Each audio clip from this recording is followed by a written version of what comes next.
laisse pas les grands détruire ton petit cœur, ton univers d'enfant est un havre de bonheur. Anne, Anne, garde ta magie. Anne, Anne, moi je serai ton ami. Tes rêves au fond de toi sont trésors infinis, plus précieux que la vie. Anne, Anne, je suis ton ami.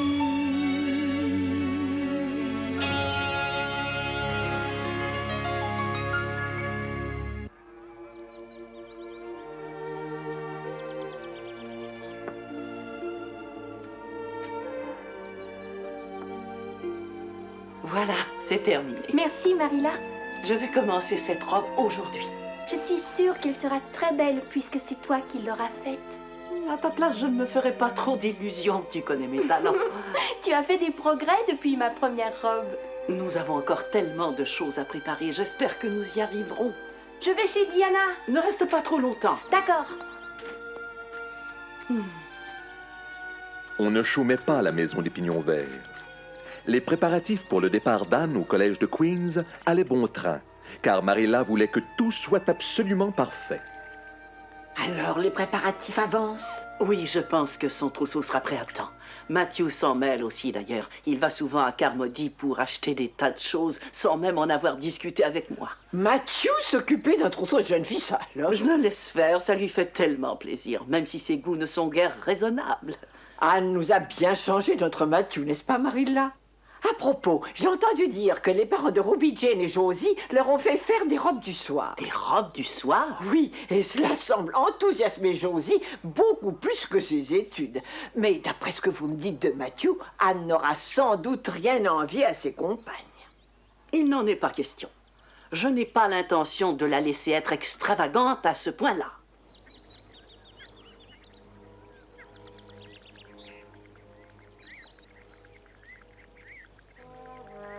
Dis, est-ce que tu te souviens de ce livre, Anne? Oui, c'est Alice au pays des merveilles, n'est-ce pas? Oui, c'est bien ça. Oh mon Dieu, à ce train-là, je vais être encore en retard. Et elle sauta dans un terrier de lapin. Et hop, hop, hop, elle descendit jusqu'aux entrailles de la terre. Oh. Eh bien, je te le donne. C'est vrai? C'est un livre inoubliable que nous avons adoré il y a 4 ans. Je veux que tu l'emportes à Charlottetown en souvenir de moi. Tu vas terriblement me manquer, Anne, tu sais. Diana. Maintenant qu'Anne est devenue une jeune fille accomplie, elle va quitter les Pignons Verts. C'est vraiment injuste quand on y pense. On n'y peut rien. Nous l'avons prise chez nous pour l'élever et il est bien normal que nous fassions de notre mieux pour elle. Oui, mais croyez-vous que ce soit bien de laisser une jeune fille toute seule en ville? Vous n'aurez aucun contrôle sur elle et j'avoue que je trouve cela dangereux. Je veux dire, la vie dans une grande ville offre bien des tentations à une jeune fille de 16 ans. Vous avez peut-être raison, ma chère, mais Anne est une jeune fille sensée et raisonnable. Je ne me fais aucun souci pour elle. Oui, c'est bien possible. Mais si elle finissait par préférer la vie de Charlottetown à celle d'Avonlea et ne veuille plus revenir, que feriez-vous, Marilla? Aimeriez-vous une autre tasse de thé? Oui, merci. Si elle le souhaitait vraiment, je ne m'y opposerai pas. Je la laisserai vivre comme elle l'entend. Et si elle est heureuse de cette façon, je serai heureuse moi aussi de lui faciliter les choses.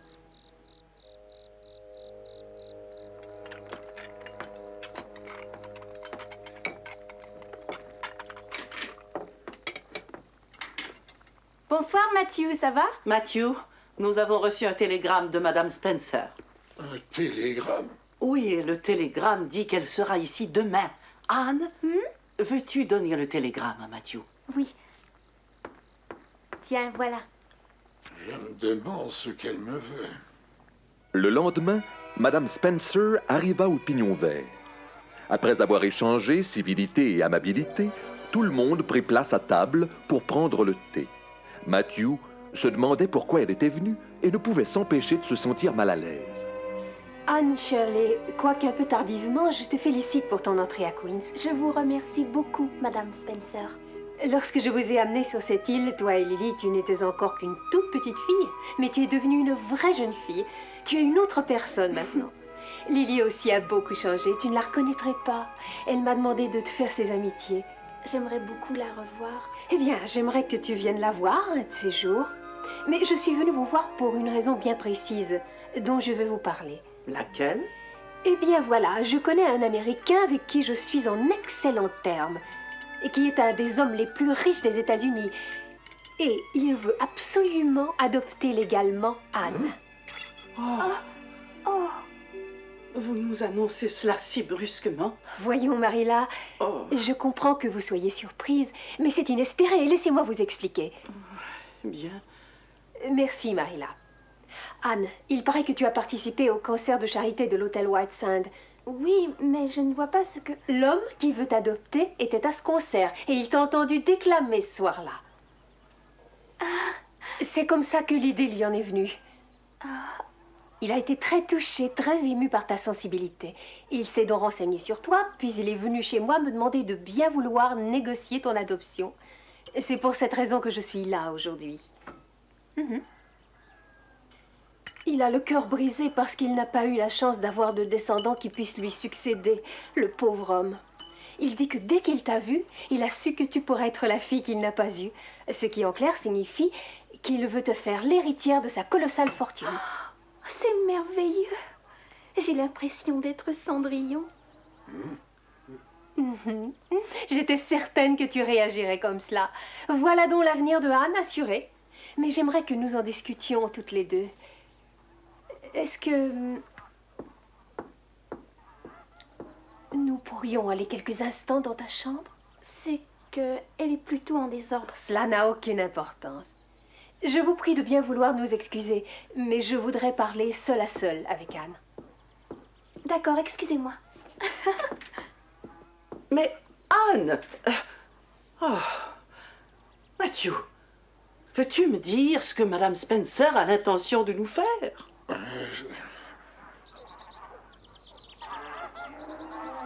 D'après ce que j'ai compris, ce monsieur possède au moins 5 banques aux États-Unis et 2 ou 3 autres entreprises. Sa maison principale est magnifique, entourée d'un parc immense. Et toutes les fins de semaine, il y donne un grand bal où sont invités un grand nombre de personnes. Un grand bal?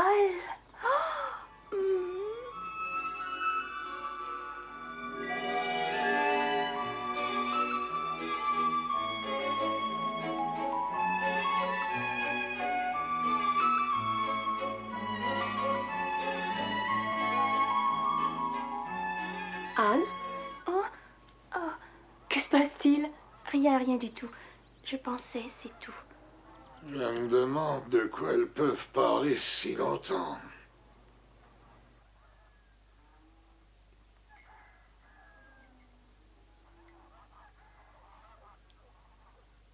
C'est merveilleux. J'ai l'impression d'être Cendrillon. Matthew, que ferais-tu si Anne acceptait la proposition de Madame Spencer? C'est impossible. Anne n'acceptera jamais une chose pareille. Oh, Matthew, je le pense aussi. Mais as-tu vu comme ses yeux brillaient tout à l'heure?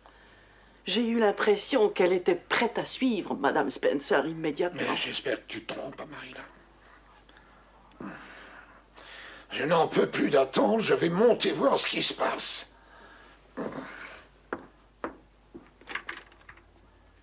Matthew, je vais avec toi.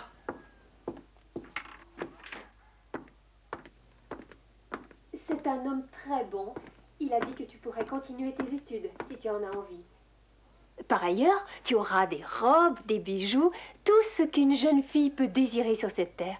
N'est-ce pas magnifique, ma petite Anne? Oh si, c'est absolument merveilleux. Oui, merveilleux. C'est une chance que tu ne peux laisser passer. Si tu trouves cela difficile, je l'expliquerai à Matthew et à Marilla pour toi. Pardon? Je ne comprends pas ce que vous voulez dire. Bien entendu, il n'y a rien qui presse, mon enfant. Et je ferai cela avec beaucoup de diplomatie. Je t'assure que Marilla et Matthew comprendront. Mais enfin, je vous demande pardon. Comment?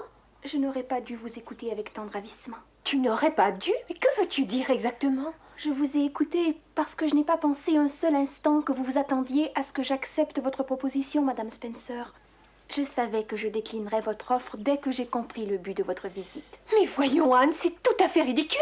Pourquoi m'as-tu laissé continuer dans ce cas? Tu aurais dû me le dire tout de suite. Je n'ai fait cela que pour ton bien. Pardonnez-moi, madame, mais j'ai eu l'impression de vivre une sorte de rêve, d'être Cendrillon, et j'ai voulu prolonger le rêve, mais c'est tout.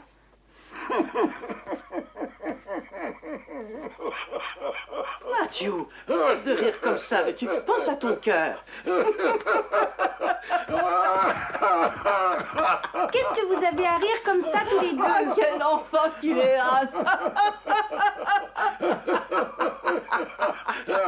Marilla et Matthew ne pouvaient arrêter ce fou rire qui les avait soudain envahis. Et même la peu expansive Marilla eut beaucoup de mal à reprendre son sérieux. Madame Spencer, blessée dans son orgueil, quitta précipitamment la maison des Pignons Verts. Matthew la regarda partir avec soulagement, un air de triomphe dans les yeux. Tu devrais avoir honte, Anne. Moi? Tout cela est arrivé parce que toute ta personne reflétait la cupidité. Mais je n'ai rien fait de... Tais-toi! J'ai tellement de choses à préparer pour ton départ à Charlottetown. Ne me cause pas de soucis inutiles. D'accord, Marilla. Mais je me suis bien amusée. Je n'ai pas trouvé cela drôle du tout, moi. Je n'aime pas ce genre de plaisanterie. Ne t'inquiète pas de ce qu'elle raconte. Marilla est très soulagée, mais tu la connais. Jamais elle ne l'avouera.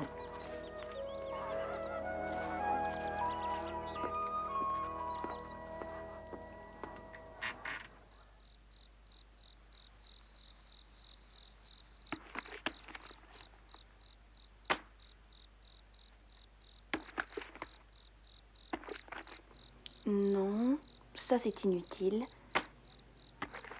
Mais celui-là, il ne faut pas que je l'oublie. Ça me fait penser. Alice au pays des merveilles. Diana ne me pardonnerait jamais de ne pas l'emporter. Il paraît que Ruby, Jane et Josie ont des robes du soir.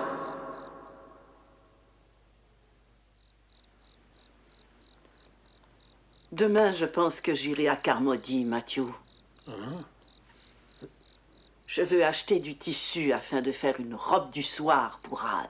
Ai-je bien entendu? Tu veux lui faire une robe du soir? Je vous remercie, Madame Allen. Vos conseils me seront précieux. Je n'ai encore jamais fait de robe du soir. Marilla s'était arrêtée au presbytère en allant à Carmody et avait demandé à la femme du pasteur Allen de l'aider à choisir le tissu et le modèle de la robe qu'elle voulait faire à Anne. Jamais de toute sa vie, elle n'avait eu à tailler et à coudre de robe du soir. Et Madame Allen, heureuse de pouvoir lui rendre service, l'avait accompagnée à Carmody pour faire les achats. Après s'être fait montrer plusieurs tissus, elle choisit celui qui siérait le mieux à Anne. Pendant ce temps, Anne, presque prête, rêvait à sa fenêtre. Anne, je peux entrer? Oui, bien sûr. Tes préparatifs avancent? Oui, mais je me reposais un instant, je suis un peu fatiguée. Alors, je tombe bien. Je voulais te montrer cela. C'est du tissu pour te faire une jolie robe. Je ne crois pas que tu en aies réellement besoin parce que tu as déjà beaucoup de ravissantes toilettes. Mais j'ai pensé que tu aimerais avoir quelque chose de plus habillé si jamais tu étais invitée à une soirée en ville. Oh, Marilla! J'ai entendu dire que Jane, Ruby et Josie avaient des robes du soir, comme elles les appellent. Et je tiens à ce que tu sois aussi élégante qu'elles. J'ai demandé à Madame Allen de m'aider à choisir le tissu et je demanderai à Emily Gillis de te faire la robe. Elle a tant de goût et elle est beaucoup plus habile que moi en couture, tu sais. C'est exactement la couleur qu'il te faut. Eh bien, qu'est-ce que tu as? Ça ne te plaît pas? Oh si, Marilla, c'est ravissant. Et je te remercie de tout mon cœur. Mais tu ne devrais pas être si gentille avec moi. Ce serait encore plus difficile pour moi de quitter la maison. Emily Gillis fit une robe du soir ravissante pour Anne, comme Marilla l'avait promis. Et le soir, quand la robe fut livrée à la maison, Anne proposa de la porter uniquement pour Marilla et Matthew et de leur réciter un poème. Oh! Elle y mit autant de cœur que lors du concert qui avait eu lieu à l'hôtel White Sand. Elle voulait de cette façon leur exprimer toute sa reconnaissance et tout son amour. Un pauvre petit grillon caché dans l'herbe fleurie regardait un papillon voltigeant dans la prairie. L'insecte brillait des plus vives couleurs, l'azur, le pourpre et l'or éclataient sur ses ailes. Jeune, beau, petit maître, il court de fleur en fleur, prenant et quittant les plus belles. « Ah, disait le grillon, que son sort et le mien sont différents. Dame Nature, pour lui fit tout et pour moi rien. Je n'ai point de talent, encore moins de figure. Nul ne prend garde à moi, l'on m'ignore ici-bas. Autant voudrait n'exister pas. » Comme il parlait dans la prairie, arrive une troupe d'enfants. Aussitôt les voilà courant après ce papillon dont ils ont tous envie. Chapeau, mouchoir, bonnet servent à l'attraper. L'insecte vainement cherche à leur échapper. Il devient bientôt leur conquête. L'un le saisit par l'aile, l'autre par le corps. Un troisième survient et le prend par la tête. Oh, Matthew Cuthbert, qu'est-ce que tu nous amènes là? Où est le petit garçon? Il n'y avait pas de petit garçon. Et il n'y avait que cette fillette, Marie-là. Pas de garçon? Comment est-ce possible? Nous avons pourtant écrit à Madame Spencer que nous voulions qu'elle nous envoie un garçon. J'ai décidé que j'allais profiter pleinement de cette promenade. Hein? On peut presque toujours prendre plaisir à faire les choses quand on le veut vraiment. Je ne vais pas penser une seconde à l'orphelinat. Je vais complètement oublier que j'y retourne et je ne penserai qu'à la promenade. Comme le paysage est joli. Oh, regardez! On dirait que les mouettes nous font des signes d'amitié. Qu'est-ce que c'est que cette grande maison, mademoiselle Cuthbert? Est-ce que c'est là que vous allez me laisser? Non, c'est l'hôtel Whiteside. Il y a beaucoup de gens qui viennent y passer les vacances d'été, surtout des Américains. J'avais peur que ce soit la maison de Madame Spencer. Je voudrais ne jamais y arriver. Lorsque nous y serons, tout sera vraiment terminé pour moi.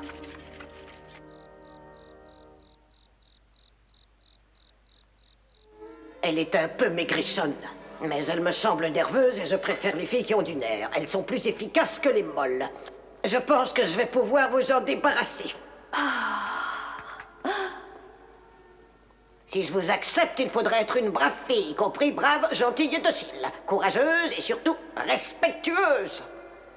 Vous devrez travailler pour subvenir à vos besoins, c'est bien évident. Tout le monde doit travailler. D'accord, Madame Spencer, je la prends. Le bébé pleurniche tout le temps, je suis épuisée. Je suis bien soulagée, Madame Blewett. J'ai fait une erreur involontaire et je ne savais comment la réparer. Si Marilla est d'accord, je peux l'emmener tout de suite. Je ne sais pas. Laissez-moi réfléchir. Je n'ai pas encore décidé si Matthew et moi n'allons pas garder cet enfant au pignon vert. Oh, Il ne fallait pas tant d'efforts pour déchirer la pauvre bête. Oh, oh, dit le grillon, je ne suis plus fâchée. Il en coûte trop cher pour briller dans le monde. Combien je vais aimer ma retraite profonde pour vivre heureux, vivons cachés.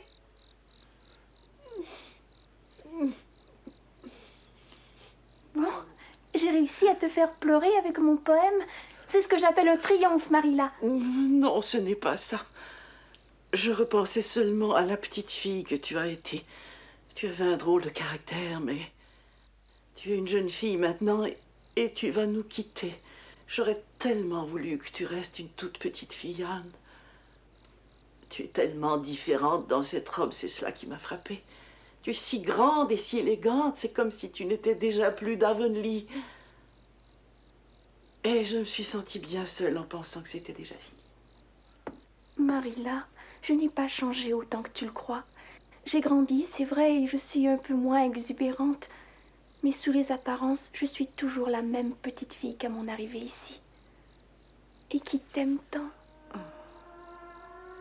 Quel que soit l'endroit où je vivrai, que je grandisse encore, que je vieillisse, au fond de mon cœur, je serai toujours ta petite Anne. Ta petite Anne, celle de Matthew, la petite Anne des pignons verts, je te le jure.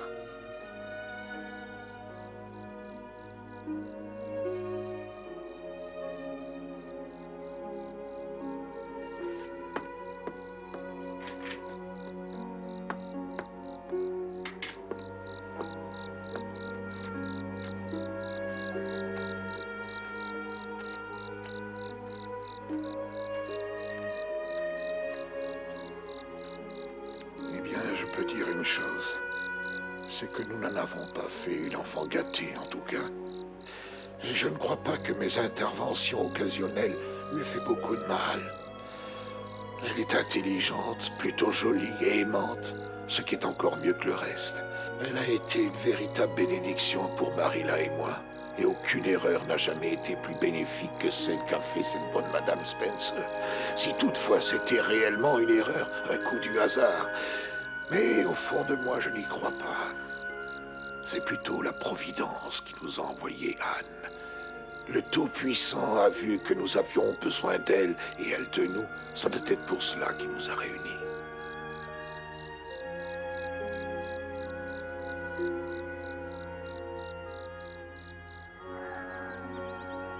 Et le mois de septembre arriva, et avec lui, le moment où Anne devait partir pour Charlottetown. Je reviendrai passer ici toutes mes vacances. Et la première chose que je ferai sera de te rendre visite, je te le jure. Non, Anne, j'irai te chercher à la gare alors.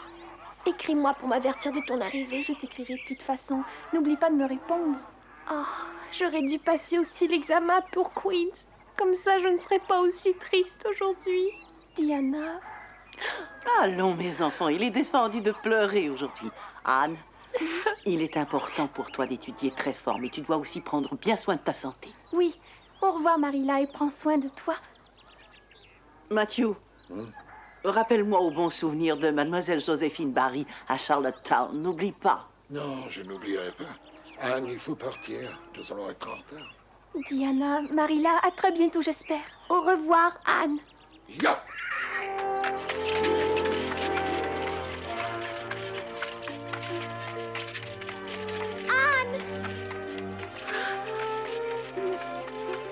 Bonne chance, Anne!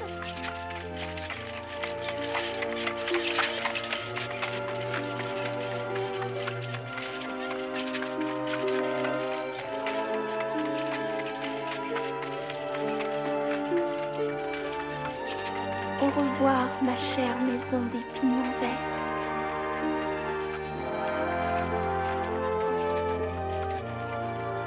Et maintenant, à nous deux, Charlottetown. C'est en toi que je mets tous mes espoirs.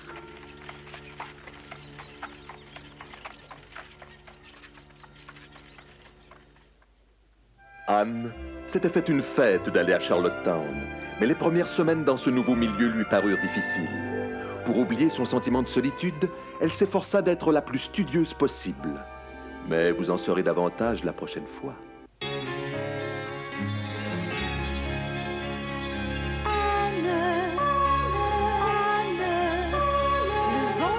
Pour toi, de sa plus douce voix, la chanson du bonheur. Il t'apporte à la fois le chant du rossignol, les coups des campagnards.